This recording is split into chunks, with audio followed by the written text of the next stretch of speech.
आपके साथ बात कर रहे हैं कि कैश मार्केट और फ्यूचर मार्केट में डिफरेंस क्या है, क्यों लोग फ्यूचर मार्केट की तरफ ज़्यादा जाते हैं और कैश मार्केट की तरफ कम जाते हैं अगर उनके पास इन्वेस्टमेंट अच्छी है, अपने अकाउंट में ज़्यादा पैसे हैं।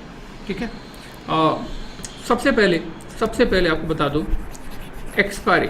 जैसे कि आपको मालूम है कि कैश मार्केट में कोई भी एक्सपायरी नहीं होती,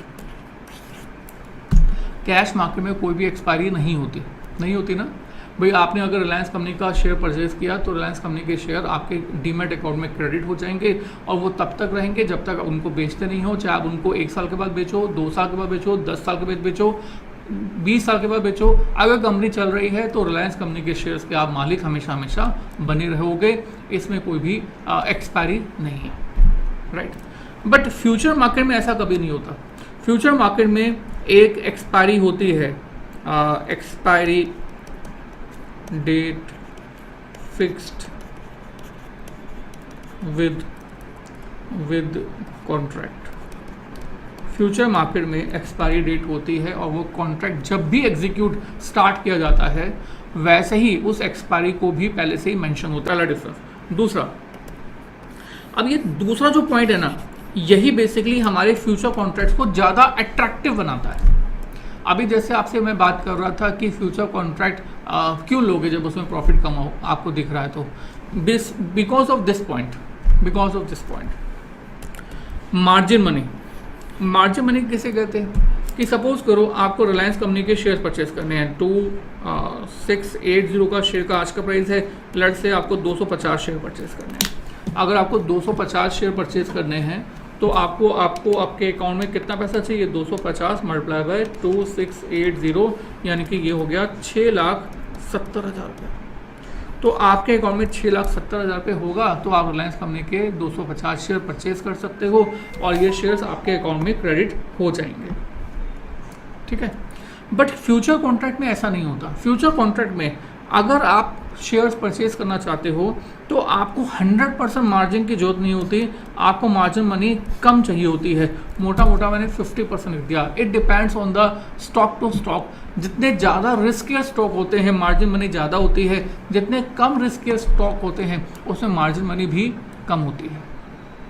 मैंने मोटा लिख दिया 50%। ये 50% फिक्स नहीं है, ये डिपेंड करता है कि stock exchange time to time क्या मार्जिन मनी फिक्स करती हैं, पर समझाने के लिए 50% लिख दिया। 50% का मतलब क्या हुआ कि अगर 2680 का शेयर प्राइस चल रहा है, 250 शेयर्स आपको परचेज करने हैं, मल्टीप्लाई बाय 50% कर दो तो 50% का मतलब हुआ कि आपके अकाउंट में अगर 3,35,000 रुपये भी हैं तो आप 250 शेयर्स परचेज कर सकते हो। आप गेटिंग दिस? मतलब कम पैसे में आपने डबल शेयर, 125 शेयर के पैसे में आपने 250 शेयर ले लिए, तो आपका जो प्रॉफिट होगा वो भी डबल होगा, लॉस होगा नो डाउट तब भी डबल होगा, राइट। तो ये जो मार्जिन मनी है ना, यही बेसिकली अट्रैक्ट करवाती है फ्यूचर कॉन्ट्रैक्ट में बाय और सेल के लिए। दूसरा पॉइंट। तीसरा पॉइंट, अब ये तीसरा पॉइंट भी ऐसा है जो कि बेसिकली फ्यूचर कॉन्ट्रैक्ट में जाने के लिए मजबूर कर देता है। देखो, आपको लग रहा है कि 2680 का आज का प्राइस है, आपको लग रहा है कि शेयर प्राइस फ्यूचर में बढ़कर 3,000 हो जाएगा। सपोज करो आपको लग रहा है कि रिलायंस इंडस्ट्रीज जो है वो नए प्रोजेक्ट में डाल रही पैसा डालने जा रही है। पहले जियो में डाला था, आने वाले समय में ग्रीन हाइड्रोजन में पैसा डालने वाली है, रिन्यूएबल एनर्जी में पैसा डालने वाली है। आपको लगता है कि अब जो है फंडामेंटल और स्ट्रॉन्ग होगा, कंपनी का बिजनेस और फैलेगा और कंपनी की प्रॉफिटेबिलिटी बढ़ेगी तो वैल्यूएशन भी बढ़ेगी। आपको लग रहा है कि बहुत अच्छा है, ठीक है। तो आप यहाँ पर क्या करोगे, यहाँ पर शेयर बाय करोगे ताकि आप यहाँ पर शेयर सेल कर सको। ऐसे ही करोगे ना, कैश मार्केट में ऐसा ही होता है, राइट। अब फ्यूचर मार्केट में देखो, फ्यूचर मार्केट में जो ये ऑप्शन अभी आपके पास था कि लेट अस से फ्यूचर मार्केट का प्राइस कितना था, चलो कुछ भी ले लेते हैं। सपोज करो अभी प्राइस चल रहा है 2700, आपको लगता है कि 3,000 का प्राइस हो जाएगा, तो आप यहाँ पर बाय कर सकते हो और यहाँ पर सेल कर सकते हो। तो यहाँ पर जो डिफरेंस प्रॉफिट आया था, ये डिफरेंस प्रॉफिट आया था 320, यहाँ पर 300 का प्रॉफिट आ जाएगा, ठीक है। अब अगर आपको ये लग रहा है कि रिलायंस इंडस्ट्री जो है वो आने वाले समय में प्राइस जो है वो डाउन जाएगा। आपको क्या लग रहा है कि ऑलरेडी 2700 जो है वो 52 वीक के से ऊपर है, आपको लग रहा है कि ये प्राइस जो है वो ऑलरेडी लाइफ टाइम हाई बना चुका है, आपको लग रहा है कि अब ये मार्केट में जो प्राइस होगा वो आधा रहने वाला है या 20% डाउन जाने वाला है, आपको कम की उम्मीद है। तो अगर आप कम की उम्मीद है तो आप बाय करके, अगर शेयर प्राइस आपकी एक्सपेक्टेशन के अकॉर्डिंग कम हो गया, लेट अस से 2200 का हो गया, मैं यहाँ पर बाय करके सेल करोगे तो प्रॉफिट होगा, लॉस होगा? लॉस हो जाएगा। 2700 का बाय और 2200 का सेल, लॉस हो जाएगा। तो लॉस के तो आप काम करोगे नहीं।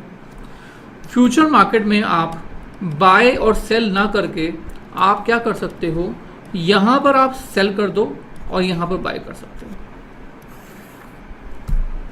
कैश मार्केट में ये ऑप्शन अवेलेबल नहीं था, नहीं है, नहीं होगा, कभी नहीं होगा।